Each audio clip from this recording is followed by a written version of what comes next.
Have you ever wondered how one man could convince an entire nation to commit the most horrific atrocities in human history? How someone who was described by psychologists as a paranoid, utter wreck managed to manipulate millions into following him blindly? Well, the answer isn't what you might think. It wasn't just charisma or political genius. The real secret lies buried deep within the twisted psychology of Adolf Hitler himself and the terrifying methods he used to bend reality to his will. What I'm about to reveal will fundamentally change how you understand manipulation, propaganda, and the dark side of human psychology. Because Hitler didn't just lie to the German people, he weaponized lies in ways that were so sophisticated, so psychologically devastating, that we're still studying his techniques today. And here's what's truly chilling.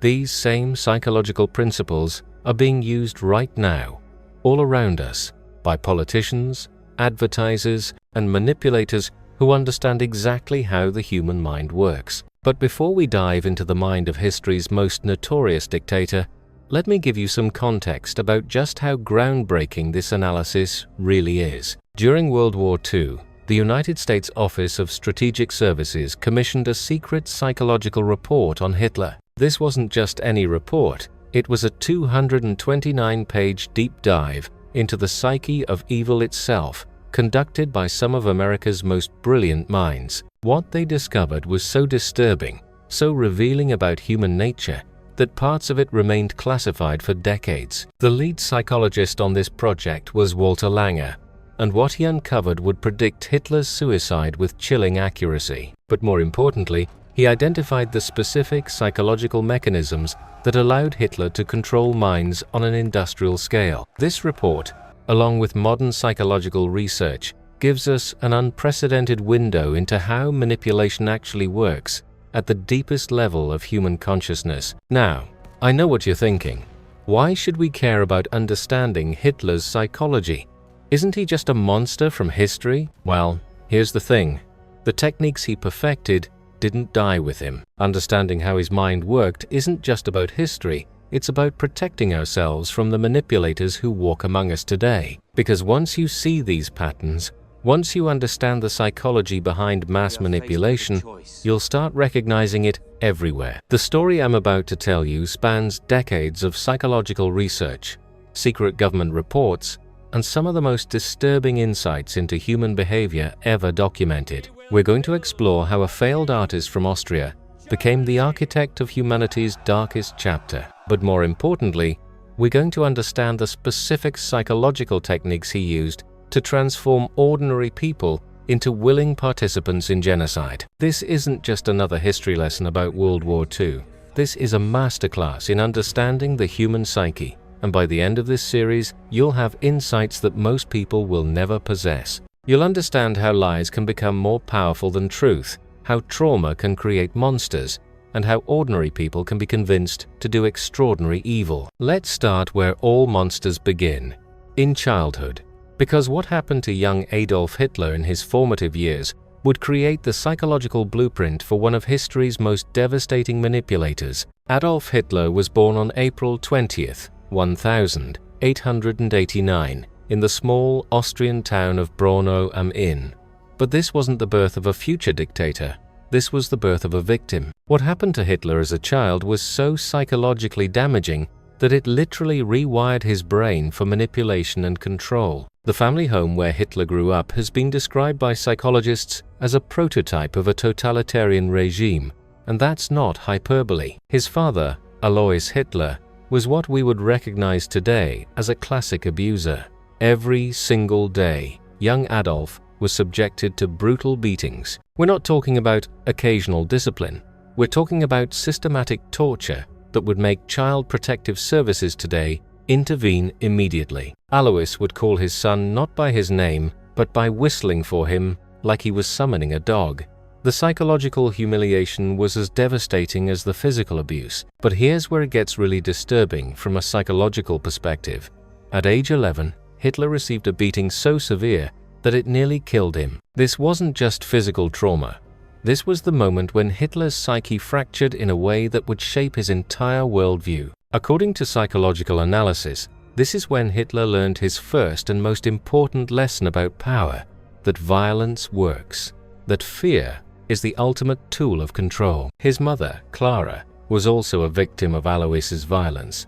She was beaten regularly and became what psychologists call a passive bystander to her son's abuse. This created a toxic psychological dynamic where Hitler learned that authority figures could be both feared and hated simultaneously. He developed what psychologists call counteractive narcissism, a personality type that is triggered by real or imagined insult or injury. But there's another layer to this psychological damage that most people don't know about.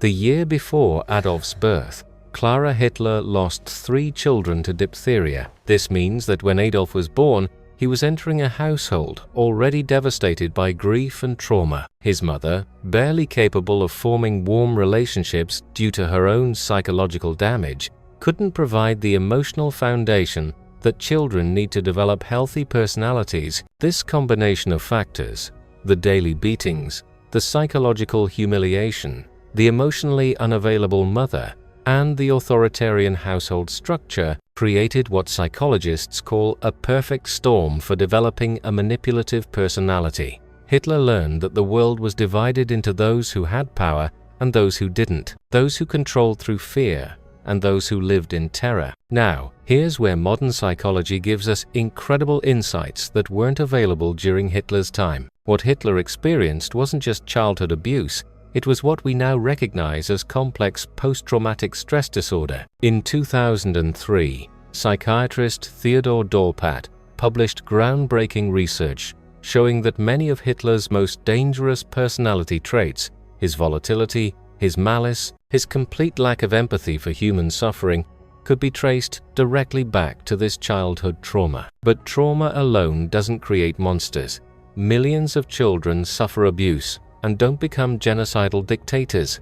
So what made Hitler different? The answer lies in how his damaged psyche processed and weaponized his pain. As Hitler grew older, he developed what psychologists call a grandiose defense mechanism. Instead of dealing with his trauma in healthy ways, he created an elaborate fantasy where he was destined for greatness. This wasn't just daydreaming. This was a psychological survival strategy. The humiliated, beaten child created an internal narrative where he was actually special, chosen, destined to reshape the world. This is where we see the birth of Hitler's most dangerous psychological weapon, his ability to rewrite reality itself. He didn't just lie about external facts, he fundamentally altered his own relationship with truth. In his mind, whatever served his grandiose self-image became true, regardless of evidence or logic. The psychological reports from World War II describe Hitler's thought processes in chilling detail. Unlike normal people who gather information, analyze it logically, and then reach conclusions, Hitler's mind worked in reverse. He would start with what he wanted to be true, then search for any facts that supported that conclusion while ignoring everything else. This cognitive distortion would become the foundation of his most powerful manipulation technique, what he called the big lie. But we're getting ahead of ourselves. First, we need to understand how Hitler's damaged psyche was further shaped by another traumatic event that would push him over the edge into full-blown manipulation and control. When Hitler was 17 years old, his world collapsed again. His mother Clara, the one person who had shown him any form of love or protection, died of breast cancer. But this wasn't just the loss of a parent. This was the psychological breaking point that would transform a damaged teenager into something far more dangerous. The family doctor, Eduard Bloch, would later describe Hitler's grief as the most profound he had ever witnessed. Hitler stood by his mother's deathbed for hours, staring at her lifeless body with what Bloch called the most intense suffering I have ever seen in a young person. But what happened next reveals the true depth of Hitler's psychological damage. Instead of processing this grief in a healthy way, Hitler's fractured psyche did something terrifying. He began to construct elaborate fantasies about his mother's death, creating conspiracy theories about the Jewish doctor who had treated her. This was the moment when Hitler's personal trauma began to merge with his growing hatred of others. His damaged mind needed someone to blame, and his mother's Jewish doctor became the first target of what would become a genocidal worldview. This psychological mechanism, taking personal pain and projecting it onto entire groups of people would become Hitler's signature method of manipulation. He discovered that his own rage and trauma could be weaponized, that his personal demons could be transformed into political movements. The abused child had learned to turn his victims into scapegoats. After his mother's death, Hitler drifted aimlessly through Vienna, a failed art student living in poverty. But this wasn't just a period of personal struggle. This was when Hitler began to study manipulation as an art form. He spent countless hours in Vienna's coffee houses, watching how different speakers could sway crowds, how certain phrases could trigger emotional responses, how repetition could make lies seem like truth. Vienna in the early 1900s was a laboratory for the kind of mass psychology that Hitler would later perfect. The city was filled with demagogues, anti-Semitic politicians, and charismatic speakers who could transform ordinary citizens into angry mobs. Hitler studied them all, absorbing their techniques, understanding instinctively how damaged minds like his could connect with the fears and resentments of others. But it was during World War I that Hitler's psychological evolution reached its most dangerous phase. The war gave him something he had never experienced before: purpose, belonging, and most importantly, a socially acceptable outlet for his rage. For the first time in his life, Hitler's capacity for violence was not only tolerated, but celebrated. The war also introduced Hitler to industrial-scale propaganda. He witnessed firsthand how governments could manipulate entire populations through carefully crafted messages, how truth could be bent to serve political purposes, how fear could be manufactured and directed towards specific targets.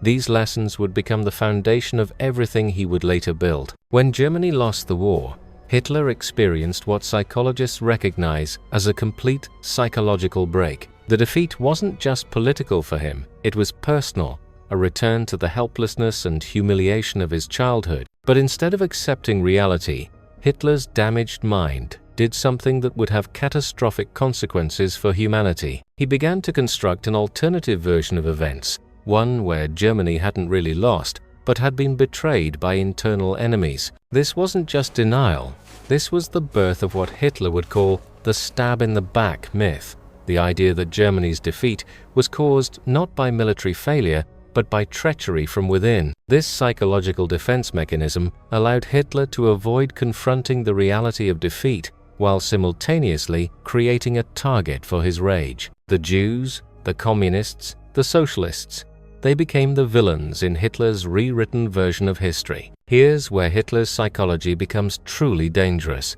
Most people who experience trauma either heal from it or are destroyed by it. But Hitler discovered a third option. He learned to spread his trauma like a virus, infecting others with his own psychological damage. He realized that his personal pain could become a political weapon if he could find others who shared similar wounds. Post-war Germany was filled with people carrying their own trauma, their own sense of humiliation and defeat. Hitler's genius, if we can call it that, was recognizing that he could become a kind of psychological Pied Piper, leading other damaged souls into his own twisted worldview. He didn't just recruit followers, he recruited fellow victims and transformed them into perpetrators. This is when Hitler began to develop what would become his most powerful weapon: the ability to make lies more compelling than truth. But these weren't ordinary lies. These were what he called big lies, falsehoods so massive, so audacious, that people couldn't believe anyone would have the audacity to fabricate them. The psychology behind the big lie is devastatingly simple. Small lies make people suspicious because they're easy to verify or disprove. But big lies bypass our critical thinking entirely because they're too enormous for our minds to process rationally. When someone claims that an entire ethnic group is responsible for a nation's problems, when they insist that complex historical events can be explained by simple conspiracies, our brains struggle to comprehend the scope of the deception. Hitler understood something that most people never grasp about human psychology. We don't actually want complicated truths. We want simple explanations that make us feel better about our pain. The big lie works because it offers what trauma victims desperately crave: someone to blame, a clear enemy, and most importantly, the promise that destroying that enemy will heal their wounds. But Hitler's manipulation went far deeper than just telling big lies. He understood that successful manipulation requires what psychologists call emotional contagion, the ability to transmit feelings from one person to another. Hitler's speeches weren't just political rallies, they were psychological infections, designed to spread his own emotional state to massive audiences. When Hitler spoke, he didn't just share his ideas, he shared his trauma, his rage, his grandiose fantasies of revenge and redemption. People didn't just hear his words, they felt his emotions, and for those who were carrying their own psychological wounds, this emotional contagion was incredibly powerful. They found someone who seemed to understand their pain and promised to transform it into something meaningful. The rallies, the uniforms, the symbols, the choreographed mass events, all of this was carefully designed psychological theater. Hitler understood that people make decisions with their emotions first and their logic second. So he created experiences that bypassed rational thought entirely, speaking directly to the damaged, desperate parts of the human psyche. This emotional manipulation was amplified by Hitler's use of what psychologists call intermittent reinforcement. He would alternate between offering hope and threatening disaster, between promising glory and warning of annihilation. This psychological technique is incredibly addictive because it mirrors the unpredictable nature of trauma itself. Just like how his father's unpredictable violence had kept young Hitler in a constant state of psychological tension, Hitler learned to keep entire populations in that same state of anxious anticipation. People became addicted to his promises of resolution, even though that resolution never came. Instead, Hitler would simply identify new enemies, new threats, new reasons why the promised salvation remained just out of reach. The most chilling aspect of Hitler's psychological manipulation was how he transformed ordinary people into willing participants in genocide. He didn't force people to commit atrocities. He convinced them that atrocities were necessary, even noble. He took their existing prejudices, their economic anxieties, their social resentments, and wove them into a narrative where mass murder became a heroic act of self-defense. This psychological alchemy, transforming victims into perpetrators, trauma into violence, personal pain into political power, represents the darkest potential of human psychology. Hitler showed the world that under the right conditions, with the right manipulation techniques, ordinary people can be convinced to do extraordinary evil. But understanding how Hitler accomplished this transformation requires us to examine the specific psychological techniques he developed during his rise to power. Because Hitler didn't just stumble into dictatorship, he methodically engineered it using principles of mass psychology that were revolutionary for their time and terrifyingly effective in their application. The first technique Hitler perfected was what psychologists now call manufactured victimhood. This wasn't just complaining about Germany's problems.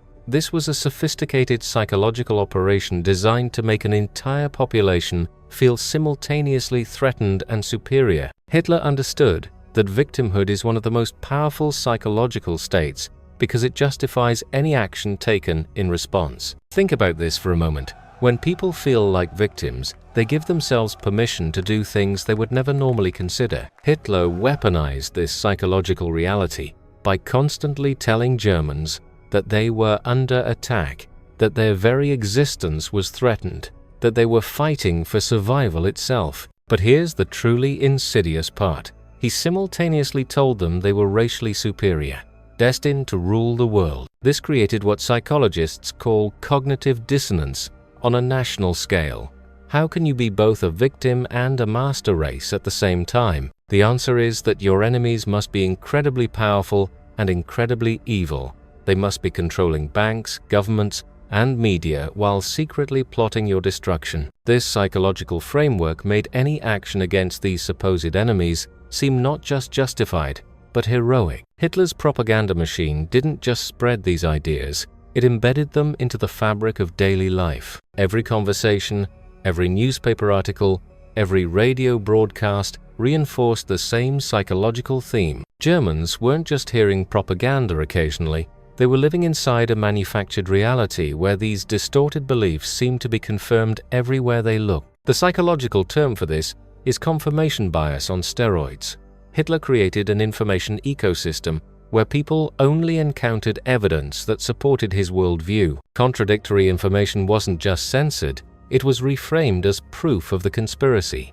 If foreign newspapers criticized Germany, that proved the international plot against Germans. If intellectuals questioned Nazi theories, that proved the academic establishment was corrupted. Hitler had created a closed psychological loop where any challenge to his narrative actually strengthened it. But Hitler's most devastating psychological weapon was his understanding of what researchers now call moral disengagement. This is the process by which people convince themselves that their harmful actions are actually moral and necessary. Hitler didn't just tell people to hate Jews, he created an elaborate moral framework that made persecution seem like a righteous duty. He portrayed Jews not as fellow human beings, but as a disease infecting the German body. This wasn't just metaphorical language, this was deliberate psychological conditioning designed to dehumanize an entire population. When you convince people that certain groups aren't fully human, that they're dangerous parasites threatening everything good and pure, you make violence against them seem like medicine rather than murder. The language Hitler used was carefully chosen for maximum psychological impact. He didn't talk about killing people, he talked about cleansing Germany. He didn't describe concentration camps, he spoke of resettlement and special treatment. This linguistic manipulation allowed ordinary Germans to participate in genocide while maintaining their self-image as decent, moral people. Psychologists studying the Holocaust have identified this as one of the most chilling aspects of Nazi manipulation. The perpetrators weren't sadistic monsters who enjoyed inflicting pain. They were ordinary people who had been psychologically conditioned to see mass murder as a necessary, even noble task. They genuinely believed they were saving their country and protecting their families by participating in genocide. Hitler's manipulation techniques were so effective because they tapped into fundamental aspects of human psychology that most people don't even realize exist. One of the most powerful of these is what researchers call system justification, the tendency for people to defend and rationalize the systems they're part of, even when those systems are harming them. Once Hitler gained power, millions of Germans developed a psychological investment in his success. Admitting that he was wrong would mean admitting that they had been fooled, that they had supported evil, that their sacrifices had been meaningless. So instead of facing this psychological pain, they doubled down on their support, convincing themselves that any problems were temporary setbacks on the path to ultimate victory. This psychological trap became even more powerful as the Nazi regime demanded greater and greater sacrifices from the German people. The more they invested in Hitler's vision, the more they needed that vision to be true. Parents who sent their sons to die in Hitler's wars couldn't afford to believe those deaths were meaningless. Workers who labored in munitions factories couldn't acknowledge they were enabling mass murder. The psychological cost of facing reality became too high, so they retreated deeper into Hitler's manufactured world. Hitler also exploited what psychologists call diffusion of responsibility. When atrocities are committed by large groups following orders, individuals can convince themselves that they're not personally responsible for the outcome. Hitler created massive bureaucratic systems where thousands of people could participate in genocide while feeling like they were just doing their small part in a larger machine. The Holocaust wasn't carried out by a handful of evil masterminds. It was implemented by thousands of ordinary bureaucrats, clerks, train conductors, and civil servants who convinced themselves that they were just following procedures. Hitler had created a system where mass murder became a matter of administrative efficiency rather than moral choice. But perhaps Hitler's most sophisticated psychological manipulation was his use of what researchers now call incremental commitment. He didn't ask Germans to support genocide on day one. Instead, he led them down a carefully constructed path where each step seemed reasonable compared to what they had already accepted. First, Jews were simply required to register with authorities. Then they were excluded from certain professions. Then they had to wear identifying badges. Then they were moved to ghettos. Each step was presented as a temporary measure, a reasonable response to current circumstances. By the time the killing began, Germans had already psychologically adjusted to seeing Jews as less than human. This incremental approach exploited a fundamental flaw in human psychology.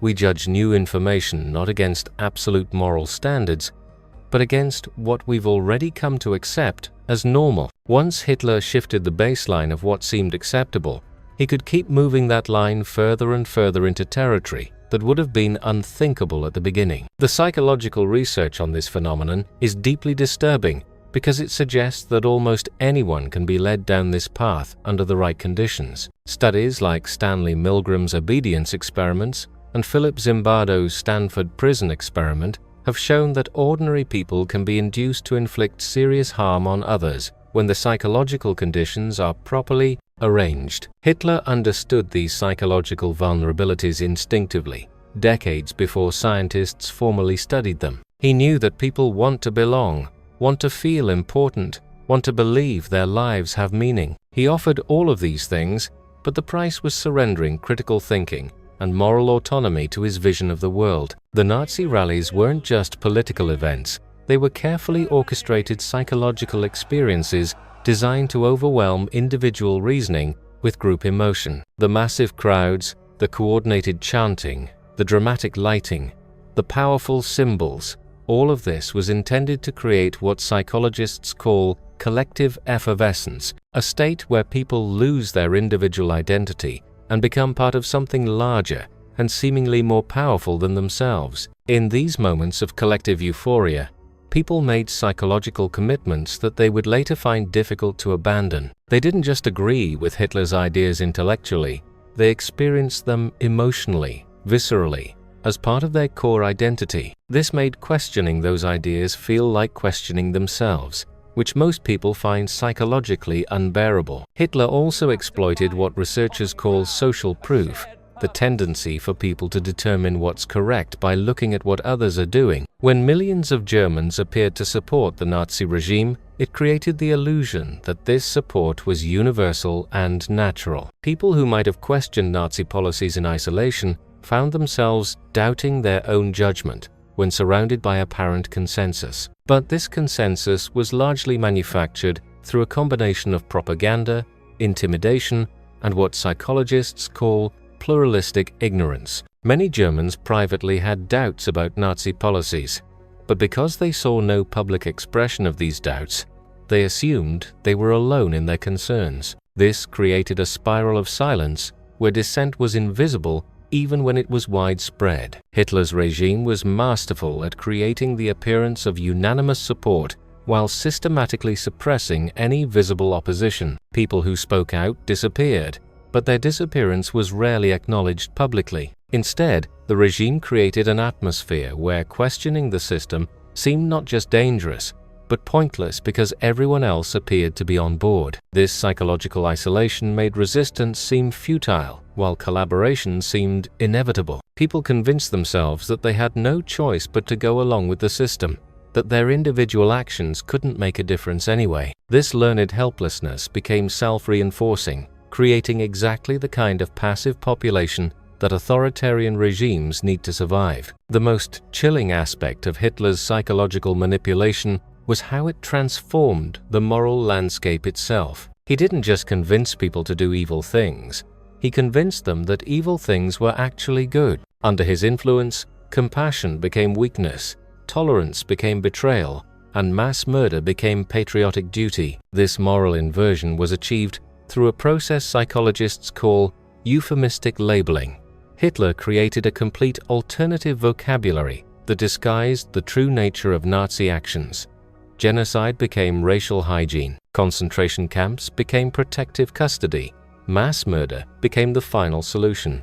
This linguistic manipulation allowed people to participate in atrocities while using language that sounded reasonable and even benevolent. The psychological power of this technique cannot be overstated. Language shapes thought, and by controlling the words people use to describe reality, Hitler could literally reshape how they perceived and understood that reality. When mass murder is consistently described as medical treatment, when deportation is called resettlement, when genocide is framed as pest control, the moral weight of these actions becomes psychologically manageable for ordinary people. Hitler's manipulation techniques were so effective because they exploited the gap between our conscious values and our unconscious psychological processes. Most Germans would have said they believed in human dignity, justice, and compassion. But Hitler created conditions where acting on these values seemed impractical, dangerous, or even harmful to the greater good. This psychological manipulation didn't end when Hitler died.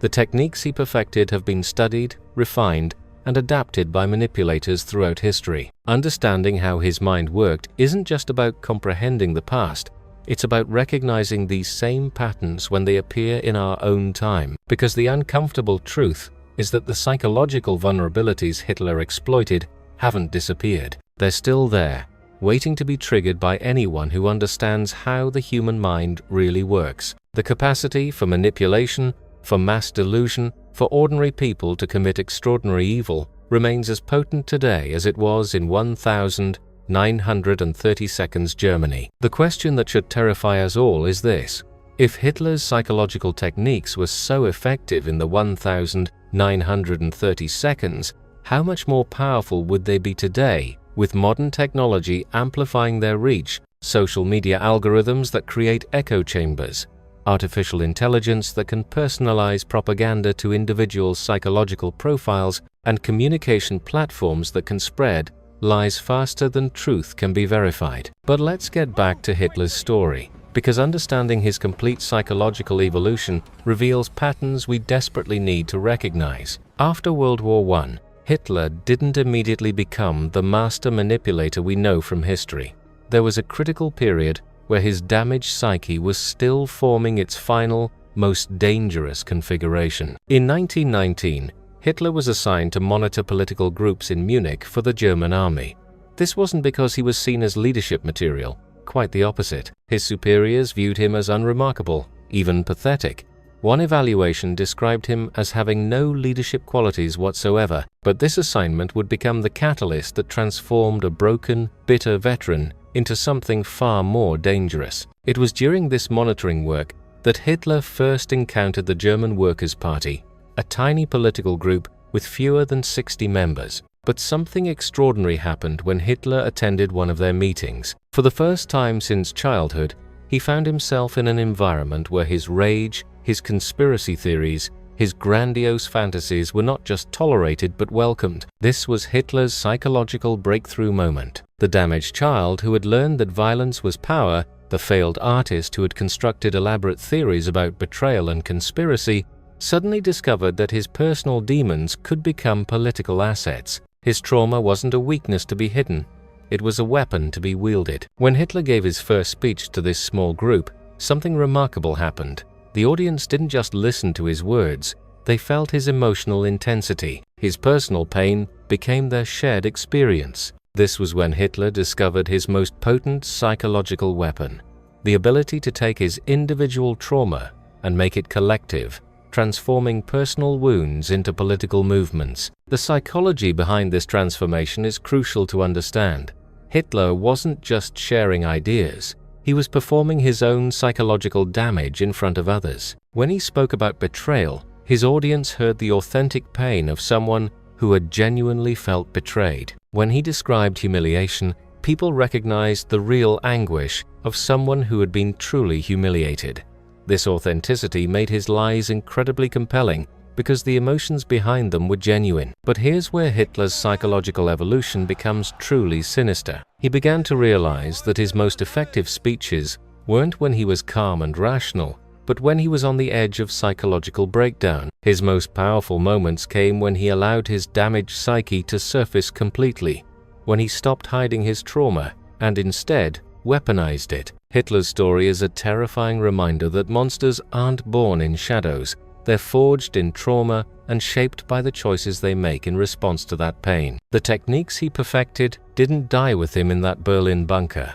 They live on in every demagogue who weaponizes victimhood, every manipulator who transforms personal wounds into political weapons, every leader who makes lies more compelling than truth. Understanding this psychology isn't just about studying history, it's about protecting our future. Because the uncomfortable reality is this: The same psychological vulnerabilities that allowed Hitler to control minds on an industrial scale still exist within us all, waiting to be exploited by anyone who understands how the human psyche really works.